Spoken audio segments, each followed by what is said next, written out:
Good morning everyone. একদম সকাল সকাল উঠে পড়েছি আজকে, বাট সকালবেলায় উঠেই মনটা খুব হ্যাপি হয়ে গেল। হ্যাপির কারণটা হচ্ছে তোমরা, কারণ আমার বার্থডে লাস্ট ব্লগ যেটা ছেড়েছি তো অনেকটা ভিউ হয়েছে, তো তার জন্য অনেক অনেক থ্যাংক ইউ। ঠিক আছে, সো এটা আমার কাছে অনেক, আমি জানি অনেকজন হয়তো দেখে বলবে একটা নেগেটিভ ব্যাপার আসবে যে এমন কিছু ভিউ হয়নি, ঠিক আছে, বাট আমার যেই লেভেলে ভিউ হয় তার থেকে অনেকটা লেভেল হাই হয়ে গেছে, লাইক তার 3-4 গুণ হয়ে গেছে। তার জন্য আমি অনেক অনেক খুশি। তো চলো ওঠা যাক ঘুম থেকে, but thank you, you all make my day, thank you so much. সকাল ব্রেকফাস্ট করতে বসেছে, কালকে মেলে দিদিন একটু ডাল পুরি দিয়েছে, তো খাইনি আমরা কেউ, ঠিক আছে। আজকে সকালবেলা ওটা চা দিয়ে খাবো। কালকে মানে স্কিপ করেছি ডিনারটা একটু আমরা, কারণ শরীরটা ভালো লাগছিল না। বাট আলুর দমটা আমি খেয়েছি, বাবা একটু খেয়েছিল কালকে, আর একটুখানি পড়েছে, এটা আমি খাবো। মা কালকে গাড়ি থেকে পড়ে গেছে, দিয়ে অনেক ছিঁড়ে ফিরে গেছে, কষ্ট হচ্ছে বলো। এই যে হাতটা ফুলে গেছে পুরো, বাবা ফেলে দিচ্ছে। যাই হোক, মানে মা পিছন দিক থেকে উল্টে গেছে, যা হাসির কোনো ব্যাপার না, অনেক ছিঁড়ে গেছে পায়ের একটা সাইড বলো। কি হয়েছে, বাবার পিছন দিকে মানে ওই বুলেটের যেটা পিছন দিকে একটা এরকম রডের মতো, ওটা যাই হোক বাবার ঝালটা একটু ছেড়ে গেছিলো।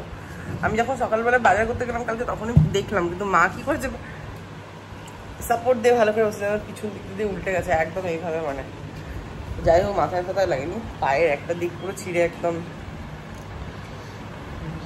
হাতটায় লেগেছে। তো চলো আমাকে আরেকটু চা দাও মা, আর একটু আজকে চা খাচ্ছি, আজকে আমি অ্যাপেল সাইডার ভিনিগারটাও খাইনি। দাও আমাকে দাও।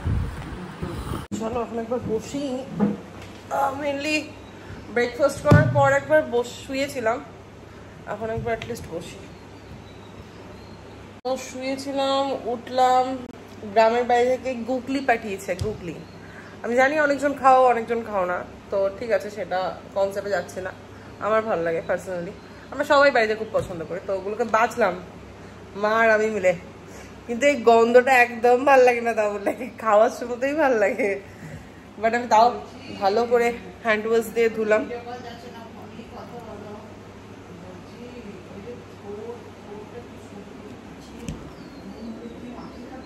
দেখেছো আমার মা আমার দিদাকে ফোন করে রেসিপি জিজ্ঞাসা করছে, কিছুর একটা কি একটা থোর ফোড়ের কিছু একটা রেসিপি জিজ্ঞাসা করছে। আজকে ওয়েদারটা বেশ ভালো, যেমনটা সকালবেলা দেখেছিলাম এমনি আজকে অনেকটা খুশি। আর আমরা কালকে না একটা জিনিস কিনে এনেছি, সেটা হচ্ছে এয়ার ফ্রায়ার কিনেছি, ঠিক আছে, আমাদের বাড়িতে ফার্স্ট টাইম। তো আমি এখন ফ্রেঞ্চ ফ্রাইজ করতে বসিয়েছি, আমার এতক্ষণ মনে ছিল না, ঠিক আছে, তো এতক্ষণে বসিয়েছি, মানে মনে ছিল না, তো ভিডিও করার কথা মনে ছিল না, তো যা হোক করে ঘেমে ঘুমে বসিয়েছি। আমাদের রান্নাঘরের জায়গা নেই, তোমরা জানো আমরা ভাড়া বাড়িতে থাকি, তো তার জন্য জায়গা নেই, তো শখের দাম লাখ টাকা, যা হোক করে জায়গা করে বসিয়েছি, তো এই আর কি। রান্না চাপিয়েছে, কি করছো মা? রান্না হয়ে গেছে, তো মা মিললে একটু শুকনো শুকনো ব্যাপার হয়ে গেছে মায়ের। আর এখানে আমার এয়ার ফ্রায়ারে ফ্রেঞ্চ ফ্রাই হচ্ছে। আমরা লাঞ্চ করে নিই, একটু তাড়াতাড়ি করি, মা আর আমি মিলে করছি। ভাত পাঁপড় তারা বসিয়ে দিয়ে বলছে, ভাত পাঁপড়, আমশোল, মানে শোল মাছ দিয়ে আমের ঝোল, পেঁয়াজ পোস্তটা কালকে ছিল, একটু গুগলির ঝাল, বললাম না গুগলি ঝালই ছিল, পেঁয়াজ দিয়ে, ওই যাই হোক, আর একটা থোরটা খুব বাজে হয়েছে বাইরে হয়ে, ছিবড়ে মার্কা থোরটা। চলো এখন খাওয়া যাক। আমার 2 পিস মাছ আছে, আমি 1 পিস মাছ খাওয়া পছন্দ করি না, সবসময় 2 পিস পছন্দ করি, তাই নিবি তো একটুখানি, অত না মা, কিন্তু অতটা দিয়ে দিলে। চলো খাওয়া যাক, এখনো হয়নি, হোক, ঠিক আছে দিয়ে দেখছি। আমার চোখ মুখগুলো আবার ফুলেছে ফুলেছে মনে হচ্ছে আজকে, জানি না কেন।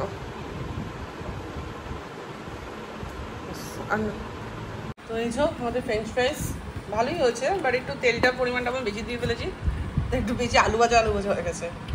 আরো কম তেল দিতে হবে এগুলোকে। দিদুন কি করছো দিদুন? তোমাকে ব্লগে দিয়েছি। দিদুন কি খবর? দিদুন আবার সেজে গুজে ভালো করে মুখটা হাসি হাসি করছে, যেহেতু বলেছে ব্লগে নিয়েছি। কি বললো? তুইও খেয়ে শুয়েছিস? আমি এখনো খেয়ে শুইনি, আমি একটু চান করে শোবো। চান করিনি এখনো, এখনো চান করেন। ওয়েদারটা বেশ ভালো আছে না আজকে। মেনলি চিকেন বসিয়েছিলাম, মিলিতে ডিনারের, বাট আমি এখন থেকে করলাম।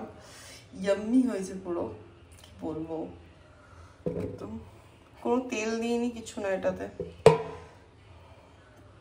একদম পুরো ইয়াম্মি। তো মাকে দেখাই, চলো। দেবো না, এটা তন্দুরি চিকেন বানিয়েছি। এটা তন্দুরি চিকেন মেনলি আমি বানাইনি, এটা জাস্ট আমি দই দিয়ে ম্যাগনেট করে চিকেনটা দিয়ে দিয়েছিলাম, একটু মশলাপাতি দিয়ে নর্মালি, তো আদা রসুন পেস্ট দিয়ে আর কি দিয়ে এরকম হয়েছে। তো মাকে একটু দেখাই। তো এখন একটু শুয়েছিলাম, আমার ডিনারগুলো আজকে তৈরি করেছি, একটু বেক করেছি সব কিছু ইয়েতে। এখন আমি একটু বাইরেটা এলাম, দাঁড়ো, মায়ের হাতটা ব্যথা করছে, জল পড়েছে, বালতিটা নিয়ে যাই। জামা কাপড়গুলো পারছে।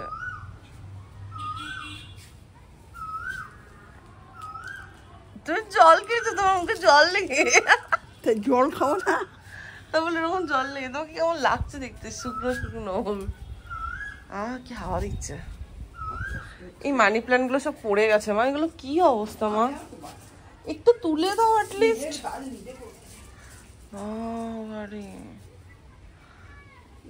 আন্টিকে একটু দিয়ে আসতে হবে, বড়ই হয়ে গেছে এখন কেটে।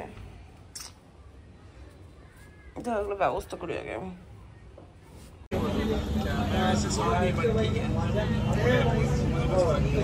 তো এখন মেনলি সন্ধ্যাবেলা আমরা একটু বেরিয়েছি, আমি অ্যান্ড শুভ।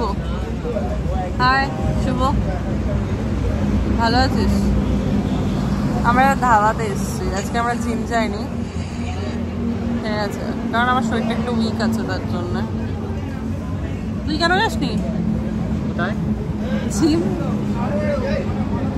জিম কেন যাস না তুই? হ্যাঁ, তুই তো বললি যাবো না। আমার সাথে তোর কি সম্পর্ক? এখন শুভ আমার সাথে জিম যায় প্রতিদিন, যাই হোক কাল থেকে আবার যাবো, আজকে দিনটা যাইনি। তো ধাবায় এসে একটা চা অর্ডার করেছি। শুভ চিকেন পকোড়া অর্ডার করেছে। আমার তো খাবার ইচ্ছাই ছিল না, সত্যি করে বল, আমি খাবার ইচ্ছা ছিল না। আমার চিকেন পকোড়া খাবার ইচ্ছা ছিল, হ্যাঁ, আমি কিছুই খাবো না বলেছি, তাহলে আমি চাই খেয়ে নিতাম। ঠিক আছে, তুই দেখতে হয়ে যাচ্ছে চিকেন পকোড়া নাকি এটা বলতে চাচ্ছিলিস না? দেখতে চিকেন পকোড়া তো বাই বাই হয়ে যা। এত বড় হয় ভেতরটা ফাঁপা, দাদা মোটা হতে পারি, সলিড ওয়েট একদম। ফাঁপা না, ফাঁপা কাদের বলে বলতো? যারা মানে সেই lack for, I am very strong, ঠিক আছে। চলো আমরা বসে বসে একটু গল্প করি।